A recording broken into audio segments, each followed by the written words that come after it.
जय श्री राधे फ्रेंड्स। अथर्व तो सिर्फ जहां भी जाता चारों तरफ नजर घुमाकर उसे ढूंढने की कोशिश करता। उसे पता चला कि वह यहीं पर है। उसने अपने मन में कहा, आखिर कहाँ जा सकती है, पूरे मॉल में ढूंढ चुका हूँ, अभी तक हमें नहीं मिली। कहीं उस लड़के के साथ? नहीं नहीं, ऐसा नहीं होना चाहिए। पहले मैंने उसे प्रपोज किया है, उसे पहले मेरे सवाल का जवाब देना चाहिए। ऐसे कैसे वह मुझे बीच में अटकाकर ब्लाइंड डेट के लिए आ सकती है? ये लड़की मुझे पागल करके मानेगी। शरण्या अथर्व से बोली, अथर्व एक्चुअली मुझे थोड़ी भूख लगी है, तो रेस्टोरेंट चलोगे क्या कुछ खाने के लिए? अथर्व भी थोड़ा सा थक गया था और उसे भी काफी प्यास लगी थी, तो उसने कहा ओके। उसके बाद वह दोनों रेस्टोरेंट की तरफ चले गए। रेस्टोरेंट में जैसे ही दोनों पहुंचे, अथर्व ने चारों तरफ नजर दौड़ाई और तभी अचानक उसकी नजर एक टेबल पर जाके चिपक गई। उसकी आंखें सिकुड़ गई और मुठ्ठियां जोर से कस गई। उसने देखा कि कहर एक लड़के के साथ बैठी हुई है। वह लड़का, उसने कहर के हाथ को अपने हाथ में पकड़ रखा है और दोनों बहुत ही प्यार से कुछ बातें कर रहे हैं। कहर किसी लड़के के साथ ऐसे बैठी है, यह देखकर अथर्व का दिमाग जैसे खराब हो गया। शरण्या ने भी खाली टेबल देखने के लिए यहाँ वहां नजर दौड़ाई, तो उसकी नजर भी अचानक स्वयं पर जाकर टिक गई। स्वयं को किसी लड़की के साथ देखकर उसकी आंखें सिकुड़ गई। उसके चेहरे पर भी हैरानी भरे हाव भाव आ गए और वह भी चौंक गई। उसने देखा कि स्वयं ने उस लड़की का हाथ को अपने हाथ में पकड़ा है और दोनों बातें भी कर रहे हैं। अथर्व और शरण्या दोनों के ही एक्सप्रेशन बहुत ज्यादा खराब हो गए और उन दोनों को देखकर स्वयं मुस्कुराकर कहर से बोला, अरे तो फिर तुम्हें हाँ बोल देना चाहिए था, बेचारे को इतना परेशान नहीं करना चाहिए था। कहर ने कहा, हाँ तो तुमने कौन सा उस लड़की को अभी तक कुछ बोला है? तुम्हें भी तो बोलना चाहिए उसे। फिर स्वयं ने हल्का सा अपना सिर खुजाते हुए कहा, वह क्या है ना, वह कुछ ज्यादा ही खतरनाक है, मामूली लड़की नहीं है वो। कहर हल्का सा हंसते हुए बोली, खतरनाक? मुझसे भी ज्यादा? कहर की बात सुनकर स्वयं ने कहा, बाप रे, मेरी जिंदगी में ऐसे ही खतरनाक लड़कियां भरी पड़ी हैं। कोई सॉफ्ट और क्यूट सी लड़की क्यों नहीं मिलती मुझे? पर अब क्या करूं, सब तुम्हारी होने वाली भाभी पर मेरा दिल आ ही गया है ना, तो इसके अलावा मुझे कोई और लड़की अच्छी ही नहीं लगती। कहर ने अपनी आंखें रोल की और कहा, हाँ राइट, वैसे भी बहुत खड़ूस है, वो भी बहुत खड़ूस है, मगर बात तो है बंदे में। उसके अलावा मुझे भी आज तक कोई पसंद नहीं आया। सोच रही हूँ बेचारे को इतना नहीं तड़पाती, अब कोई जवाब दे ही देती हूँ। दोनों हंस हंस कर बातें कर रहे थे, तभी अचानक कहर की नजर अथर्व पर पड़ी, जो गुस्से में उसे देख रहा था। कहर एकदम से कुर्सी से खड़ी हो गई और उसकी आंखें शौक से फट गई। Oh no! अचानक कहर का एक्सप्रेशन देखकर स्वयं भी हैरान हो गया। उसने भी पलटकर जैसे ही उस डायरेक्शन में देखा जहां पर कहर देख रही थी, उसकी आंखें भी फटी की फटी रह गई, क्योंकि उसकी नजर अथर्व पर नहीं बल्कि उसके बगल में खड़ी शरण्या पर पड़ी, जो उसे गुस्से से देख रही थी। वह भी एकदम से खड़ा हो गया और बोला, शिट, यह यहाँ क्या कर रही है? स्वयं और कहर ने एक दूसरे की तरफ देखा। दोनों एक दूसरे के पास आकर खड़े हो गए। दोनों ने ही अपना सलाइवा गटक लिया। उनके पार्टनर्स उन्हें ऐसे गुस्से भरी नजर से देख रहे थे कि पूछने की भी हिम्मत नहीं थी।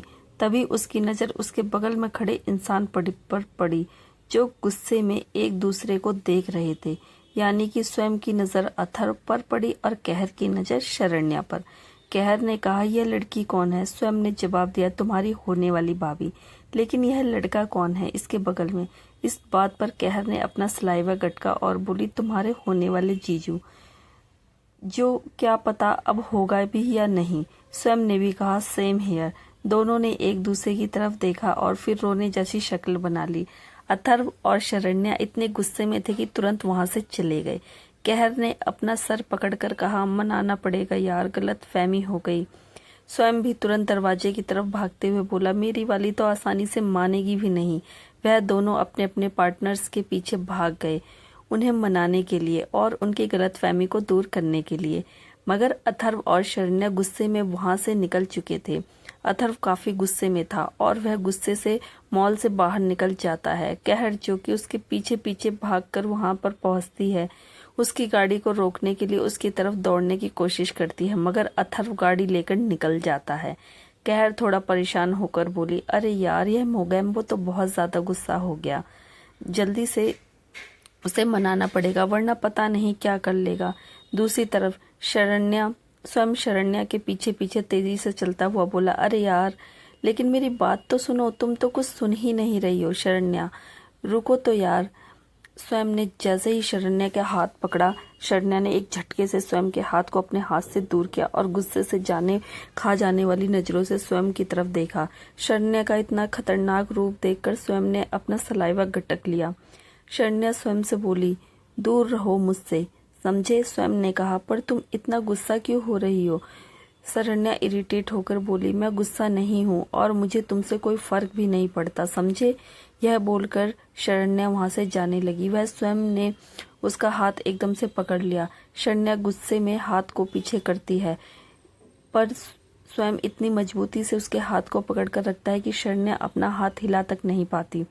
वह इरिटेट होकर बोली, मेरा हाथ छोड़ो स्वयं, वरना मुझसे बुरा कोई नहीं होगा। स्वयं ने शरण्या को अपनी तरफ खींच लिया और उसकी कमर को अपने हाथ से पकड़ लिया।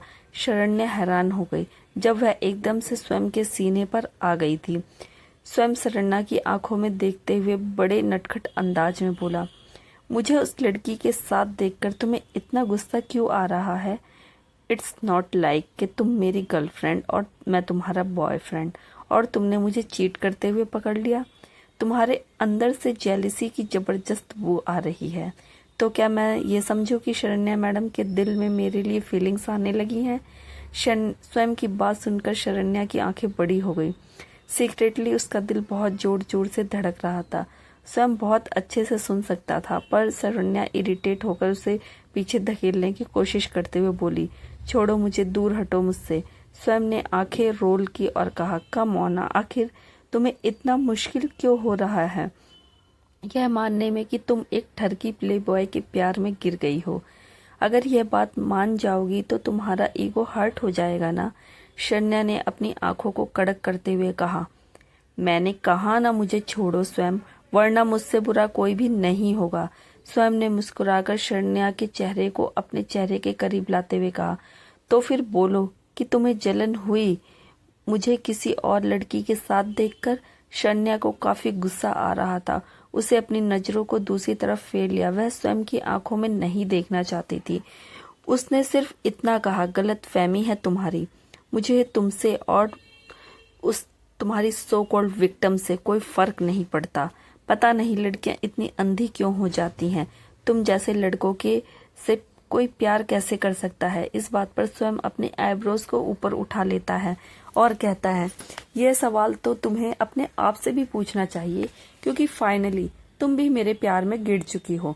शरण्या ने अपनी आंखों को सिकोड़कर स्वयं की तरफ देखा और बोली, you fuck you Swayam Malhotra, I don't love you and I will never love you. Sharanya Swayam को धक्का देती है और फिर वहां से जाने लगती है। वह जाए इससे पहले ही स्वयं बोलता है। वैसे वो लड़की इतना बोलते ही शरण्या के कदम रुक जाते हैं। फिर स्वयं की अगली बात उसके कानों में पड़ती है, वह मेरी बहन है। स्वयं की बात सुनकर शरण्या चौंक कर उसकी तरफ देखती है। उसे अपने कानों पर यकीन नहीं हुआ, तो वह स्वयं के पास आकर बोली, क्या कहा तुमने? स्वयं ने जवाब दिया, बहन, वह लड़की मेरी बहन है, सिस्टर है मेरी।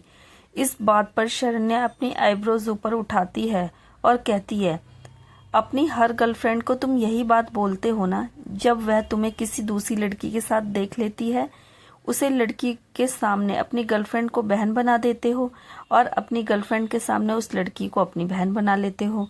आखिर कितनी गर्लफ्रेंड्स और कितनी बहनें हैं तुम्हारी इस शहर में? स्वयं मल्होत्रा स्वयं ने मुस्कुराकर शरण्या को बाहों में भरते हुए कहा, एक ही गर्लफ्रेंड है और एक ही बहन है। शरण्या फिर से हैरान हो गई, यह आदमी बार बार मुझे अपनी बाहों में क्यों भर लेता है? उसने इरिटेट होकर कहा, और मैं क्यों मानूं तुम्हारी बात कि वह लड़की तुम्हारी बहन थी? कल तक तो तुम्हारे सो कॉल्ड बिग ब्रदर के अलावा कोई भी नहीं था इस दुनिया में। फिर अचानक से ये बहन कहाँ से पैदा हो गई तुम्हारी? धीरे धीरे तुम्हारे माँ बाप भी आ जाएंगे, फिर तुम्हारी पूरी फैमिली आ जाएगी। अब तो मुझे तुम्हारी सारी कहानियों पर शक होने लगा है। तुमने आज तक कभी मुझसे कुछ सच भी बोला है या नहीं? सब कुछ झूठ ही बोला है। इस बात पर स्वयं हंस देता है और कहता है, कितनी जलन हो रही है ना तुम्हें, कमाल है। तुम्हारा यह वाला रूप कभी कभी देखने को मिलता है, लेकिन इसमें बड़ी क्यूट लगती हो तुम। अब सुनो मेरी बात। इस बार स्वयं थोड़ा सीरियस होता है। मैंने जिंदगी में ज्यादा सच नहीं बोला है, लेकिन जितने भी बोले हैं उनमें से कुछ वह भी हैं जो मैंने तुम्हारे सामने बोले हैं। पहला सच यह है कि आई लाइक यू, मैं तुम्हें पसंद करता हूँ। दरोगा मैडम, शरण्या यह सुनकर चौंक जाती है। उसका दिल जोर जोर से धड़कने लगता है और गाल लाल हो जाते हैं, लेकिन चेहरे पर शौक से भरे एक्सप्रेशन थे। उसके बाद स्वयं ने कहा, और जिस लड़की को अभी अभी तुमने मेरे साथ देखा, तुम्हें याद है मैंने तुमसे कहा था कि बिग ब्रदर ने मेरे साथ साथ कुछ और बच्चों को भी बचाया था। यह लड़की भी उन बच्चों में से ही थी। हम जितने भी बच्चे थे एक दूसरे को भाई बहन मान चुके थे, तो उस हिसाब से ये लड़की मेरी बहन है और इसका नाम कहर है। स्वयं की बात सुनकर शरण्या चौंक कर बोली, क्या इसका मतलब वह लड़की भी अल्ट्रास है तुम्हारी तरह? उसके पास भी सुपर पावर्स हैं? इस बात पर स्वयं ने सर हिलाया। शरण्या हैरान थी, लेकिन उसने स्वयं की बातों पर भरोसा किया। उसने देखा कि स्वयं ने अभी तक उसे अपनी बाहों में पकड़ा हुआ है। यह देखकर उसने थोड़ी अनोइंग आवाज में कहा, अब जरा तुम मुझे छोड़ोगे? यहाँ सब देख रहे हैं। तो स्वयं ने भी नोटिस किया कि आसपास बगल से गुजरने वाले लोग उनकी तरफ देख रहे हैं और देखते ही देखते गुजर रहे थे, जैसे वे लोग एक क्यूट कपल लग रहे थे। एक लड़का जो अपनी नाराज गर्लफ्रेंड को मनाने की कोशिश कर रहा है और नाराज गर्लफ्रेंड नखरे दिखा रही है। स्वयं ने अपनी बाहों को खोल दिया और शरण्या को अपनी बाहों से आजाद किया। शरण्या ऊपर होकर इधर उधर देखने लगी। स्वयं मुस्कुराकर उसे ही देख रहा था। शरण्या ने जब उसे अपनी तरफ ऐसे देखते हुए देखा तो उसने कहा, क्या ऐसे क्या देख रहे हो? मुंह तोड़ दूंगी तुम्हारा। खामखा दिमाग खराब करके रख दिया। यह बोलकर शरण्या वहां से चली गई। स्वयं ने अपनी आईब्रोज ऊपर उठाते हुए कहा, मैंने दिमाग खराब कर दिया? जेलस खुद हो रही थी पागल लड़की। शरण्या वहां से चली गई, पर जाते जाते उसके होठों पर हल्की सी छोटी सी सीक्रेट मुस्कान आ गई, जैसे उसने स्वयं को देखने नहीं दिया। उसके जाने के बाद स्वयं आराम से हल्की अंगड़ाई लेता है, पॉकेट से सिगरेट निकालता है, लाइटर निकालता है और सिगरेट को अपने मुंह में डालकर लाइटर से उसे जलाता है और फिर आराम से सिगरेट को पीने लगता है। तभी अचानक एक आदमी जो हड़बड़ी में शायद कहीं जा रहा था, स्वयं से टकरा जाता है। उसके हाथ में कुछ सामान था, एक बॉक्स जैसा कुछ, और जैसे ही स्वयं से टकराया उसका बॉक्स नीचे गिर गया। स्वयं ने जैसे ही बॉक्स में डायरी देखी, उसकी आंखें सिकुड़ गई। आदमी थोड़ा हड़बड़ा गया और तुरंत उन डायरी को बॉक्स में डालने लगा। सॉरी, उसने कहा। आदमी ने भी थोड़ा आराम से नॉर्मल आवाज में कहा, इट्स ओके। उसके बाद उसने फटाफट बॉक्स उठाया और वहां से जाने लगा और थोड़ी देर में चला गया। वह आसपास देख रहा था जैसे उसे किसी चीज का डर हो। स्वयं के एक्सप्रेशन डार्क हो गए। उसने सिगरेट को बुझाकर डस्टबिन में डाला और तुरंत उस आदमी के पीछे पीछे चला गया, बिना इस बात का ख्याल करते हुए कि वह उस आदमी के पीछे जा रहा है ताकि आदमी को इसका एहसास ना हो। अथर्व गुस्से में अपने ऑफिस में पहुंच जाता है। उसके आसपास आने वाले लोग उसे ग्रीट कर रहे थे, लेकिन अथर्व गुस्से में सबको इग्नोर करता हुआ आगे बढ़ रहा था। वह लोग समझ गए थे कि आज बॉस बहुत ज्यादा गुस्से में है। वह गुस्से में अपने कैबिन में पहुंचा, सूट निकालकर सोफे पर फेंक दिया और फिर यहाँ वहाँ चक्कर काटने लगा। मुझे टाइम देकर किसी और लड़के के साथ वह ब्लाइंड डेट पर उसके हाथों में हाथ डालकर बैठी थी और मुझे बोल रही थी कि सोचने के लिए टाइम चाहिए। ये लड़की आखिर क्या है? मैं इसे समझ नहीं पा रहा हूँ। इसमें मेरा दिमाग खराब करके रख दिया है। अथर बहुत ज्यादा गुस्से में था। उसने यहाँ तक कि कुछ सामान को भी उठा कर यहाँ वहाँ पटक दिया था।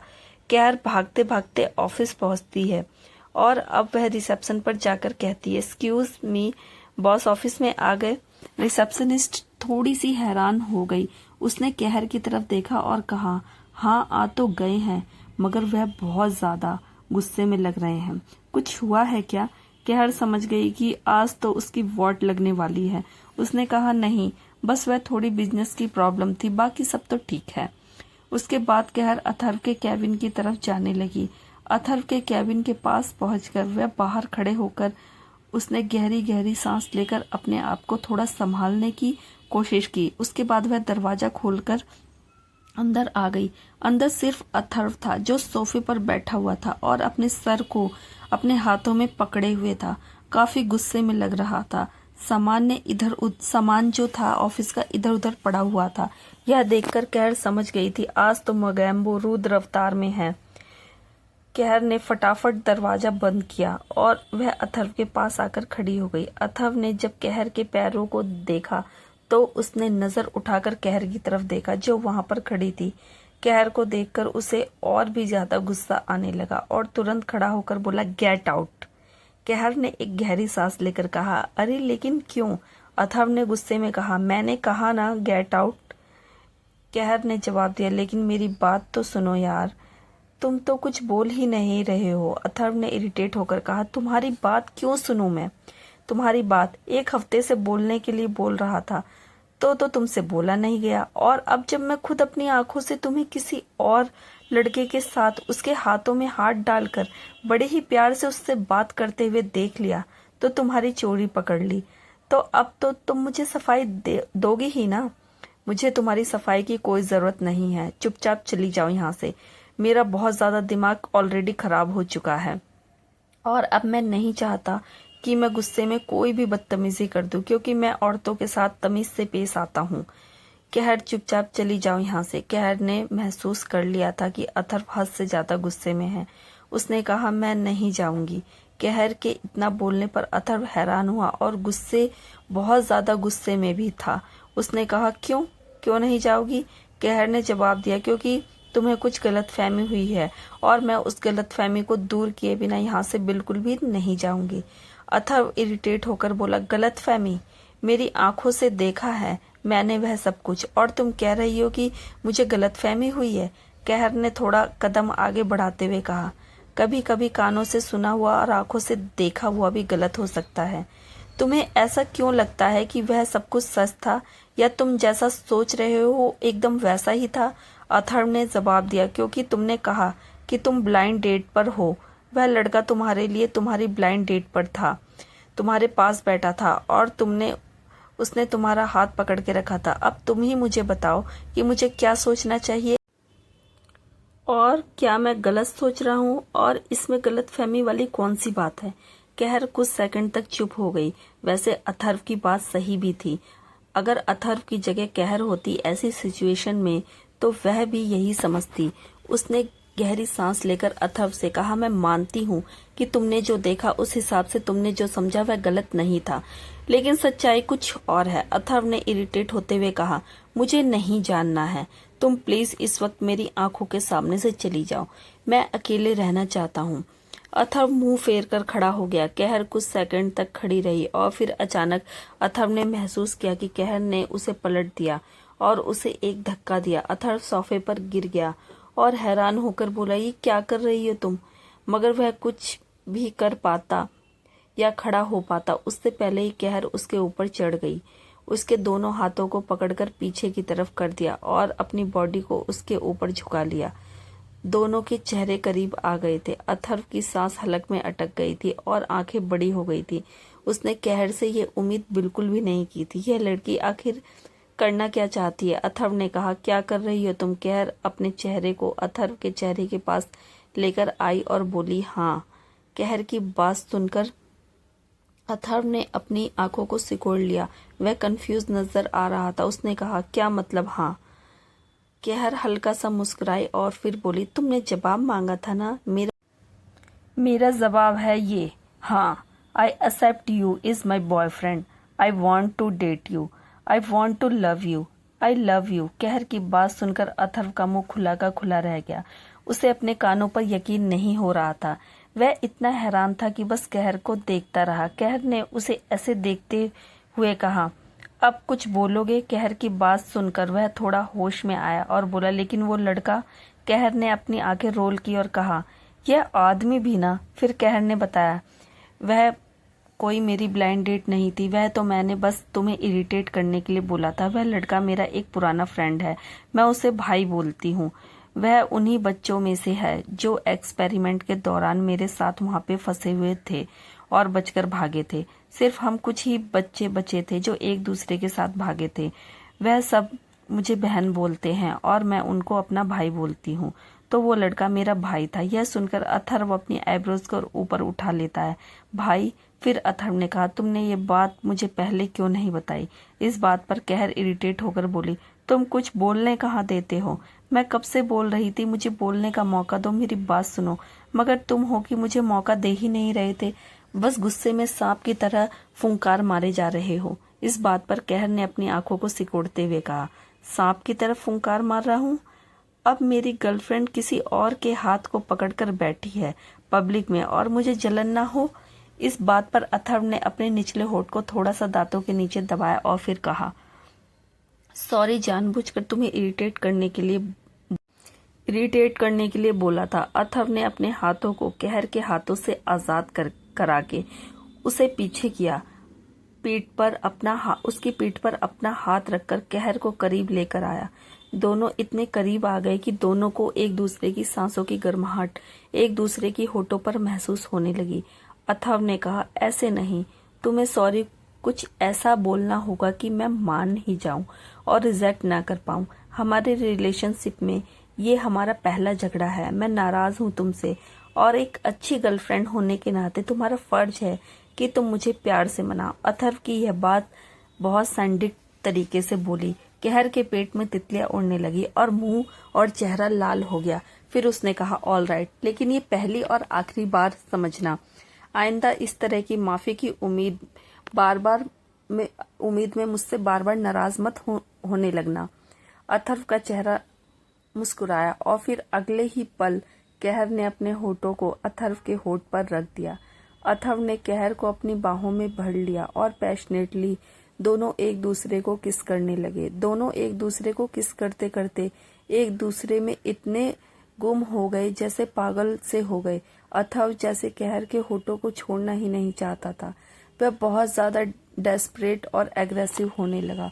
उसने कहर को कस के बाहों में पकड़ा और उसके होठों को ऐसे किस कर रहा था जैसे उसे खा ही जाएगा। पर कहर को कोई ऐतराज नहीं था। वह भी अपने नाराज बॉयफ्रेंड को मनाने के लिए अपना पूरा जोर लगा रही थी। अथर्व ने कहर को पलट दिया। अब कहर नीचे थी और अथर्व की बॉडी उसके ऊपर। अथर्व कंट्रोल नहीं कर पा रहा था। वह कहर को छोड़ना नहीं चाहता था। उसके हाथों की उंगलियों में अपने हाथों की उंगलियां फंसाकर वह और भी गहराई से कहर को टेस्ट कर रहा था। Wow, she is amazing. वह उसे डीपली किस कर रहा था। दोनों एक दूसरे में पूरी तरीके से डूब चुके थे, मदहोश हो चुके थे।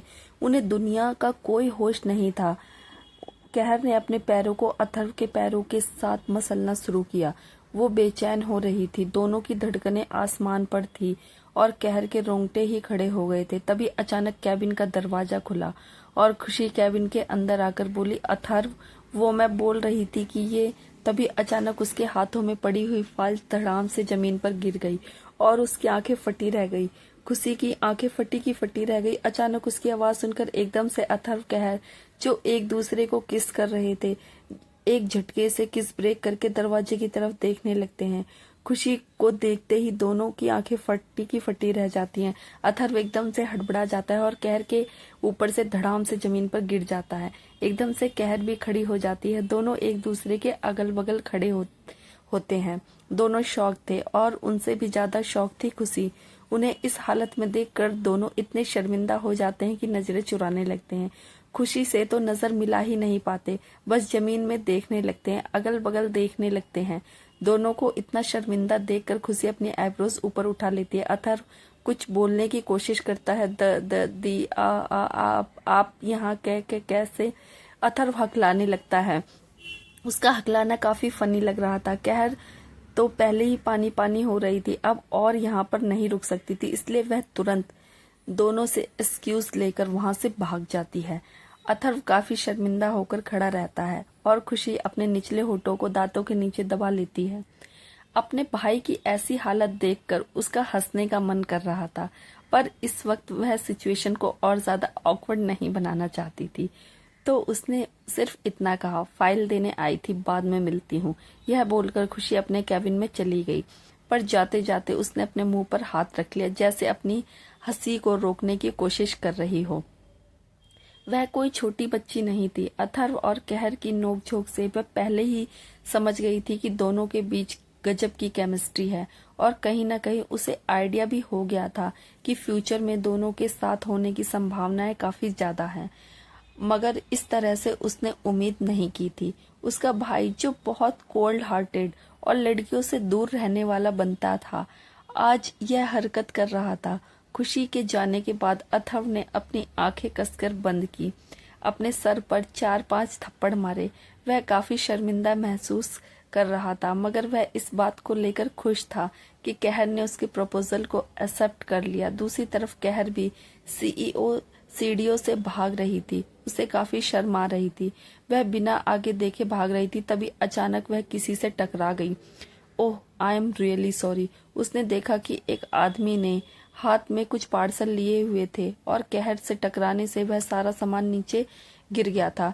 कहर की आंखें फटी की फटी रह गई जब उसने देखा कि वह आदमी कोई और नहीं बल्कि सब्जेक्ट 84 यानी कि अगुनी था। अगुनी ने ज्यादा पार्सल पकड़ रखे थे, इसलिए उसका ध्यान कहर पर बिल्कुल भी नहीं था। वह नीचे गिरे पार्सल समेटने लगा, पर कहर उसे फटी आंखों से देख रही थी। अगुनी ने जैसे ही सर उठाकर कहर की तरफ देखा, वैसे ही कहर ने तुरंत अपना चेहरा घुमा लिया।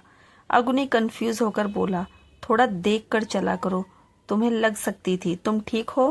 कहर की धड़कनें बहुत तेज हो गई थी। उसके चेहरे पर हॉरिफाइड एक्सप्रेशन आ गए थे और माथे पर हल्का पसीना झलक आया। वह कुछ बोल नहीं पा रही थी और अग्नि उसके जवाब का इंतजार बेसब्री से कर रहा था कि कहीं उसे चोट तो नहीं लगी। कहर ने अपना सलाइवा गटका। अग्नि ने एक बार फिर से पूछा, मैं तुमसे पूछ रहा हूँ, तुम्हें लगी तो नहीं?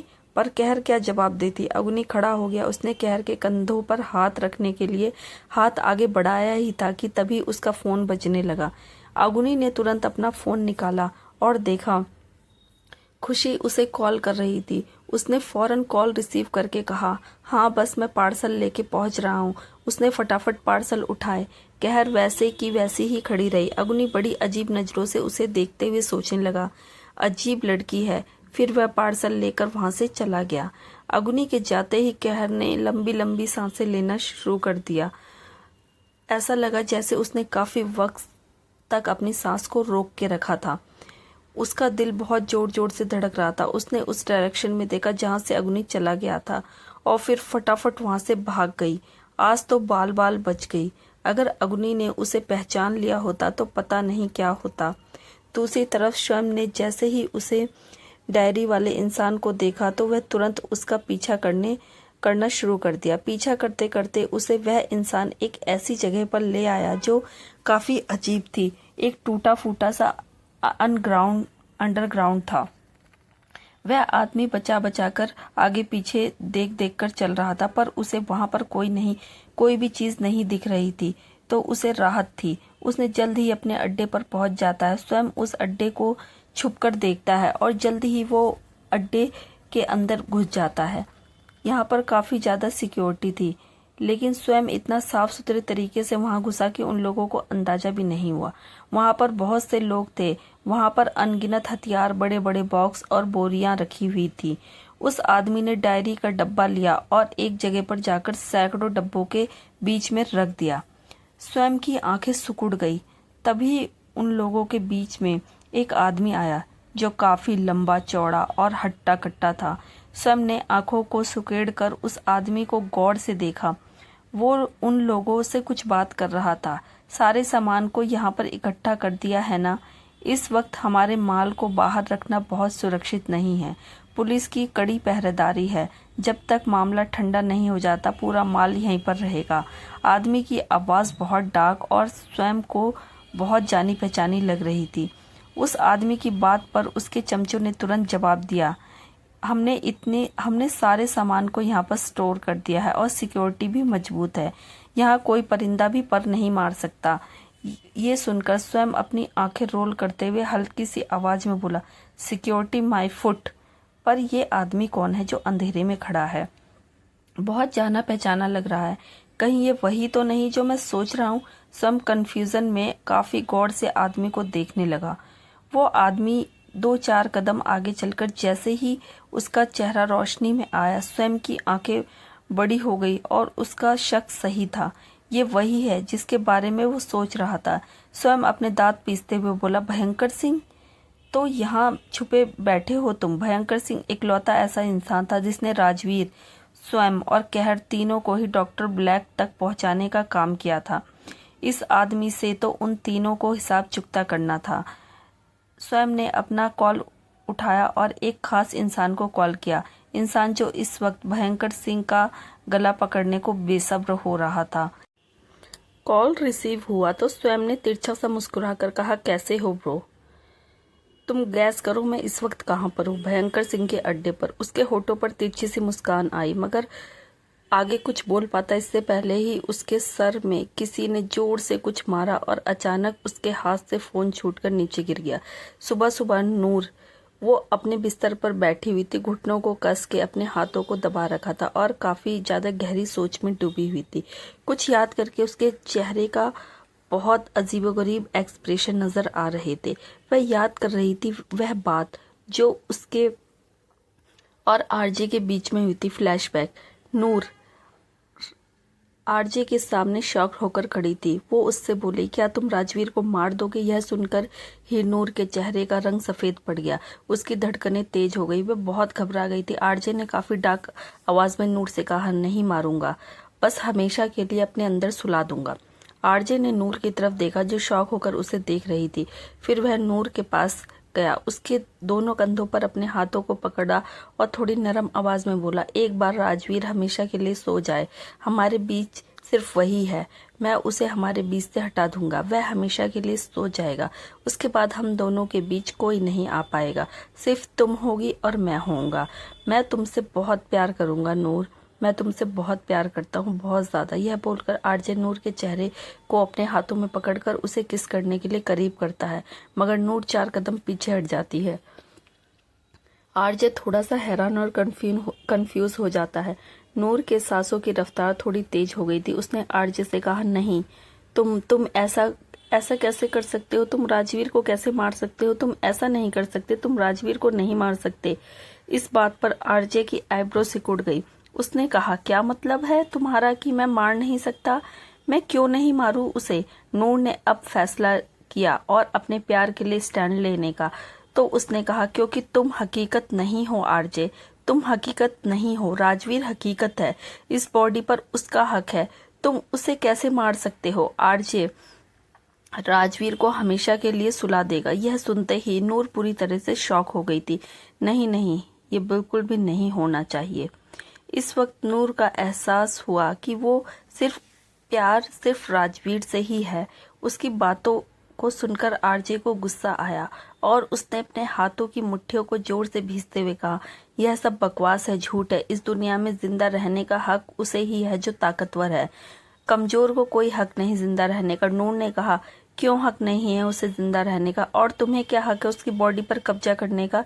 यह बॉडी उसकी है, तुम गलत तरीके से उसकी बॉडी को कब से अपने कब्जे में लेकर बैठे हो। यह गलत है, तुम उसे हमेशा के लिए नहीं सुला सकते। अब आरजे का गुस्सा हद पार कर गया। उसने नूर के कंधों को जोर से बड़ी बेदर्दी से अपने हाथों में पकड़ा और उसे झंझोड़ते हुए कहा, तुम उसकी तरफदारी कर रही हो नूर? तुम्हें क्या फर्क पड़ता है उससे? मेरी आंखों में देखो, क्या तुम मेरे साथ रहना नहीं चाहती हमेशा हमेशा के लिए? क्या तुम नहीं चाहती कि मैं हमेशा तुम्हारे पास रहूं, तुमसे प्यार करूं? बोलो, मैं तुमसे बहुत प्यार करता हूं नूर, बहुत ज्यादा। नूर ने उसके हाथों को झटकते हुए कहा, पर मैं राजवीर से प्यार करती हूँ, मैं तुमसे प्यार नहीं करती आरजे। यह सुनकर आरजे के पैरों के नीचे से जमीन खिसक गई। वह अविश्वास में बड़बड़ाया, क्या क्या कहा तुमने? तुम राजवीर से? नूर चिल्लाकर बोली, हाँ हाँ हाँ हाँ, मैं राजवीर से प्यार करती हूँ, मैं तुमसे प्यार व्यार नहीं करती। तुम उसे हमेशा के लिए नहीं सुला सकते, तुम ऐसा नहीं कर सकते आरजे, तुम यह सब नहीं करोगे। इसके बाद नूर ने आरजे के कॉलर को पकड़ लिया और उसे जोर से हिलाते हुए कहा, मेरे राजवीर को वापस ले आओ, मुझे मेरा राजवीर चाहिए, वापस ले आओ। तुम कुछ भी नहीं करोगे उसके साथ। नूर की बातें सुनकर आरजे बहुत ज्यादा शॉक्ड हो गया। आज पहली बार उसे राजवीर के सीने में दिल टूटने का एहसास हुआ और उस दर्द को खुद उसने महसूस किया। वह 2 कदम पीछे हटा। नहीं नहीं नहीं नहीं नहीं नहीं नहीं नहीं। वह इतना जोर से चिल्लाया कि वह खुद नूर की धड़कनें तेज हो गई।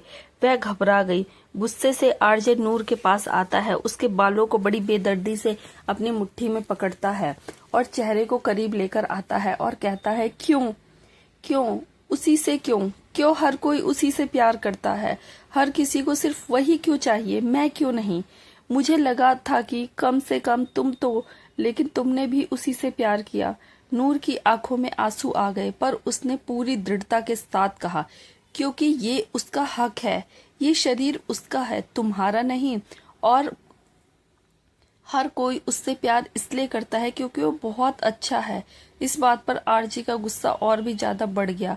उसने अपने दांत पीसते हुए कहा, पर वो कमजोर है वो। नूर ने पूरी हिम्मत के साथ कहा, चाहे जो भी हो, मगर मैं उसी से प्यार करती हूँ और सिर्फ उसी से करूंगी। आरजे को इतना गुस्सा आता है कि वह नूर को जोर से धक्का दे देता है। नूर एक पत्थर के पास जाकर गिर जाती है, जिससे उसके सर पर चोट लग जाती है और उसके माथे से थोड़ा सा खून निकलने लगता है चोट की वजह से। मगर आरजे गुस्से में इतना पागल हो गया था कि उसे किसी चीज का होश नहीं था। वह वापस जोर जोर से चिल्ला रहा था। उसे हद से ज्यादा गुस्सा आ रहा था। राजवीर राजवीर राजवीर राजवीर, मैं उसे जिंदा नहीं छोड़ूंगा, खत्म कर दूंगा मैं उसे। नूर हिम्मत करके खड़ी होती है। हालांकि आरजे गुस्से में पागल हो रहा था, फिर भी वह उसके पास जाती है और एकदम से उसे जोर से गले लगा लेती है। आरजे गुस्से में उसे अपने आप से दूर करने की कोशिश करता है, मगर नूर कस के गले लगाए रखती है और कहती है, शांत हो जाओ, प्लीज प्लीज प्लीज प्लीज शांत हो जाओ।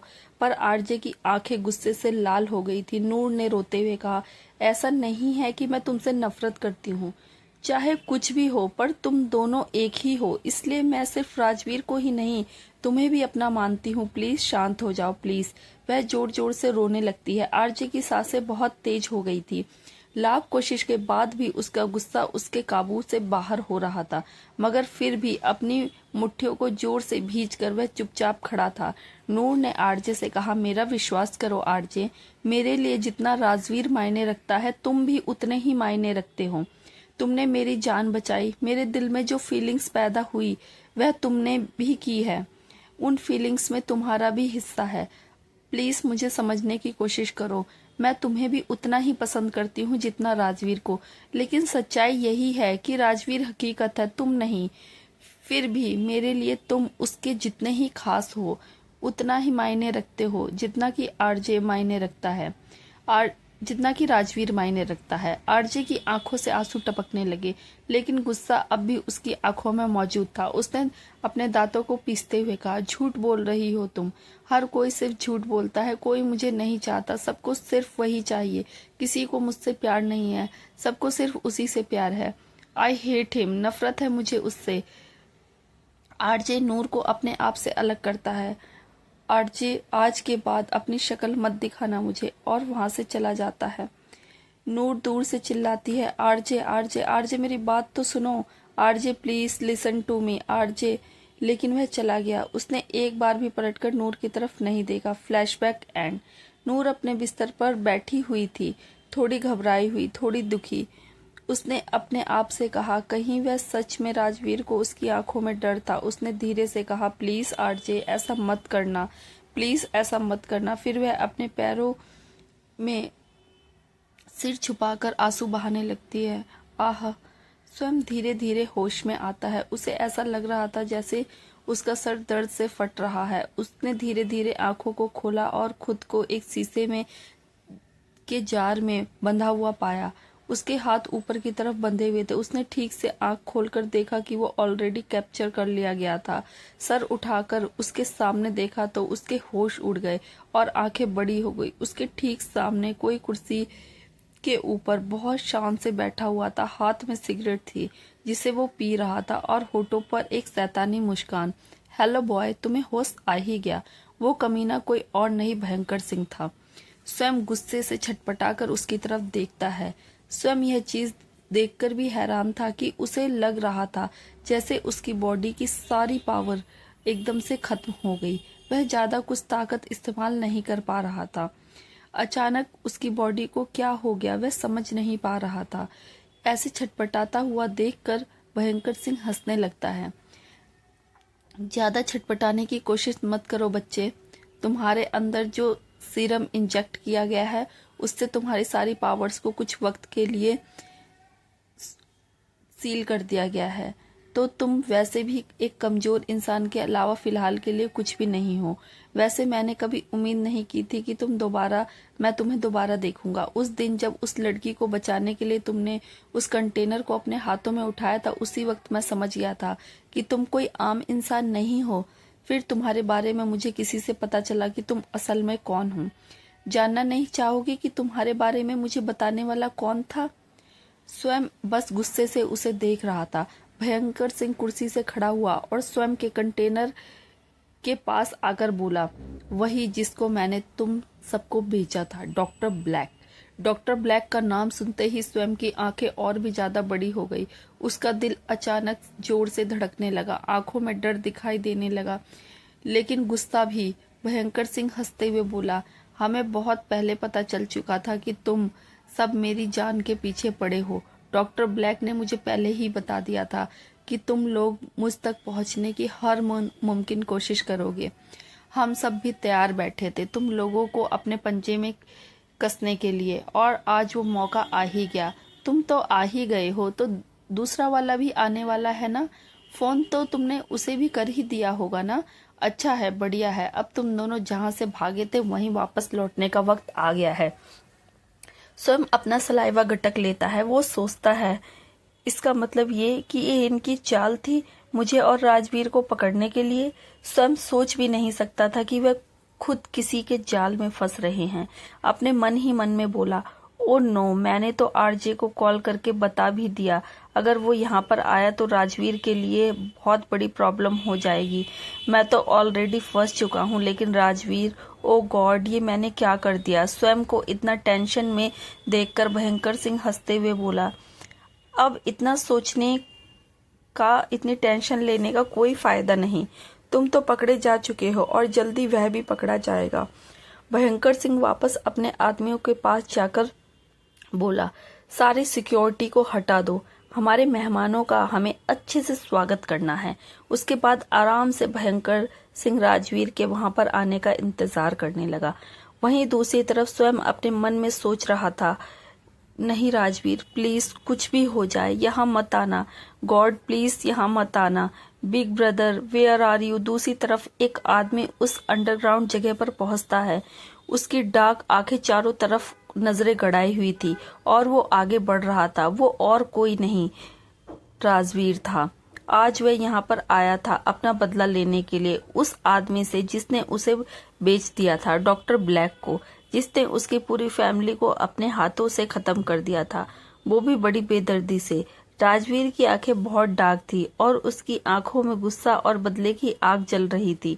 आरजे को वापस अपनी बॉडी में ढकेल कर राजवीर फिर से अपनी बॉडी में आ चुका था। स्वयं ने जब कॉल किया तो वह आरजे में नहीं, राजवीर ने उठाया था। राजवीर जैसे ही जगह पर पहुंचा वैसे ही बहुत सारे गार्डों ने उसे चारों तरफ से घेर लिया, जिनके हाथों में बड़ी बड़ी बंदूकें थी। अगर राजवीर के चेहरे पर कोई बदलाव नहीं आया तो वो चुपचाप अपनी जगह पर खड़ा हो गया और फिर सभी गार्ड्स उसे लेकर अंदर गए। भयंकर सिंह आराम से कुर्सी पर बैठा हुआ था। उसके पैर सामने टेबल पर थे और हाथ में जलती हुई सिगरेट। बड़ी बेसब्री से वो राजवीर के वहां आने का इंतजार कर रहा था। तभी उसके लोग राजवीर को लेकर वहां पर पहुंच जाते हैं तो भयंकर सिंह नजरें उठाकर अपने नए मेहमान की तरफ देखता है। भयंकर सिंह को देखकर राजवीर की आंखें डार्क हो जाती हैं, हाथों की मुट्ठियां जोर से कस जाती हैं और उसकी गर्दन पर एक नसें उभरती हुई दिखाई देने लगती हैं। उसके गुस्से और उसकी आंखों में साफ साफ देखा जा सकता था कि वही राजवीर को वहां पर खड़ा देखकर स्वयं चौंक गया। ओ नो, अब क्या होगा।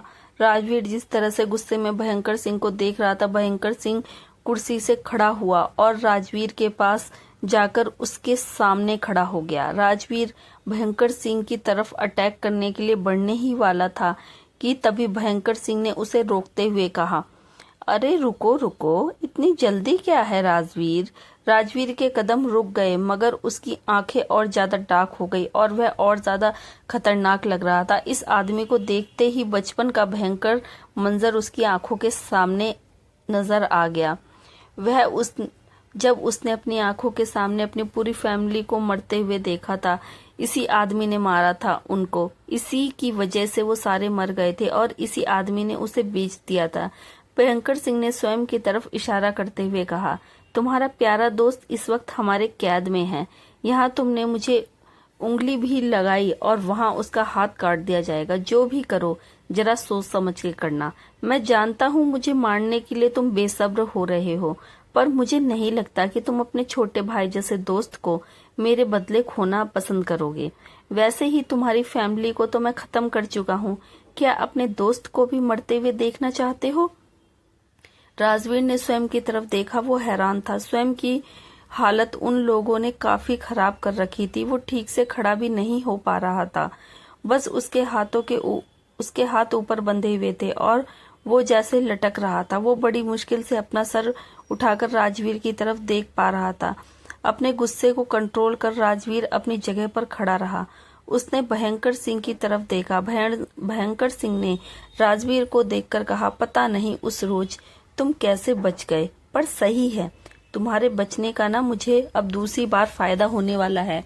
इस बार तो तुम्हें बचाकर डॉक्टर ब्लैक से अच्छी खासी कीमत वसूल करूंगा मैं। इस बार तो तुम्हें दोबारा उनको सौंप कर और भी ज्यादा अच्छी कीमत लूंगा। बड़े फायदेमंद निकले तुम मेरे लिए। राजवीर भयंकर सिंह से गुस्से में अपने दांत पीसते हुए बोला, चाहे जो भी हो, मगर तुम्हें खत्म किए बिना मैं मरूंगा तो बिल्कुल भी नहीं। इस बात पर भयंकर सिंह के एक्सप्रेशन भी डार्क हो गए। वह राजवीर के पास आया, अपने हाथ के मुट्ठी को कसे और एक खींच के घुसा उसके मुंह पर दे मारा। राजवीर के होठों को किनारे से खून निकलने लगा, क्योंकि घूसा बहुत जोर का था, मगर उसके एक्सप्रेशन अब भी बहुत ज्यादा डार्क थे। भयंकर सिंह ऊंची कद काठी वाला, किसी मस्कुलर बॉडी वाले पहलवान की तरह मजबूत आदमी था। उसने राजवीर के कॉलर को पकड़ा और उसे अपने करीब लेकर आया। दोनों एक दूसरे की आंखों में ऐसे देख रहे थे जैसे एक दूसरे को फाड़ कर रख डालेंगे। मौका मिलते ही भयंकर सिंह एक तिरछी सी मुस्कान के साथ बोला, तुम तब भी ज्यादा मेरा कुछ नहीं उखाड़ पाए और ना ही कुछ बिगाड़ पाओगे।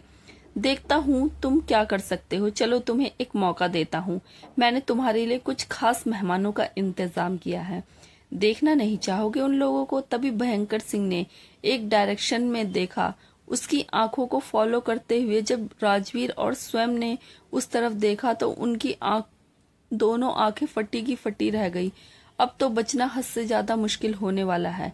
स्वयं के मुंह से निकल गया, oh no, this is a bad news. Rajveer और स्वयं ने देखा कि वहां पर लगभग 6 से 7 लोग खड़े थे, ऊपर से नीचे तक काले कपड़ों में और चेहरे पर मास्क लगाए हुए थे। शेर वाले मास्क, कुछ बिल्ली वाले मास्क। यह कोई और नहीं, ये बिल्कुल राजवीर और स्वयं की तरह वह अल्ट्रास हैं जिन्हें डॉक्टर ब्लैक ने तैयार किया था। यह कहना गलत नहीं होगा कि यह सब भी राजवीर और स्वयं की तरह ही काफी ताकतवर थे। अब इतने सारे लोगों को राजवीर अकेला कैसे हैंडल करेगा, बस यही देखना था। राजवीर की तरफ देखकर भयंकर सिंह ने कहा, तुम्हारे मालिक ने अपनी खास फौज भेजी है तुम्हें उनके पास लेकर जाने के लिए। जल्द ही वो सारे मास्क मैन राजवीर के चारों तरफ से घेर लेते हैं। राजवीर उनके बीच में खड़ा हुआ था। भयंकर सिंह आराम से एक ऊंची सी जगह पर जाकर बैठ गया, क्योंकि वह इस फाइट को एंजॉय करने वाला था। अपने अपने लिए पॉपकॉर्न का बॉक्स और कोल्ड ड्रिंक तक मंगवा लिए थे, जो उसके सामने ही रखे हुए थे। वो आराम से टेबल पर पैर रख के पॉपकॉर्न को गोद में लेकर वह इसको खूबसूरत से एक्शन मूवी सीन को एंजॉय करना चाहता था। राजवीर ने अपने चारों तरफ देखा, उन सब ने उसे घेर लिया था। राजवीर ने अपने हाथों की मुट्ठियों को जोर से कस लिया। तभी उसे अपने अंदर से एक आवाज सुनाई दी, आरजे की थी, राजवीर मुझे बाहर आने दो, तुम इन्हें नहीं हैंडल कर सकते। राजवीर ने भी अपने मन की उस आवाज को जवाब दिया, ये सब यहाँ मेरे लिए आए हैं, इन सब को और भयंकर सिंह को मैं ही हैंडल करूंगा। भयंकर सिंह ने मेरी पूरी फैमिली को खत्म कर दिया। आज या तो मैं मर जाऊंगा या फिर उसे खत्म कर दूंगा। दूसरी तरफ से आरजे ने राजवीर से कहा, तुम्हें लगता है तुम ऐसा कर पाओगे? तुम्हारे चारों तरफ देखो, जो तुम्हें घेर कर खड़े हैं वह तुम्हारे जितने जितने ही ताकतवर हैं। तुम्हें लगता है कि तुम इतने सारे लोगों को एक साथ हैंडल कर पाओगे?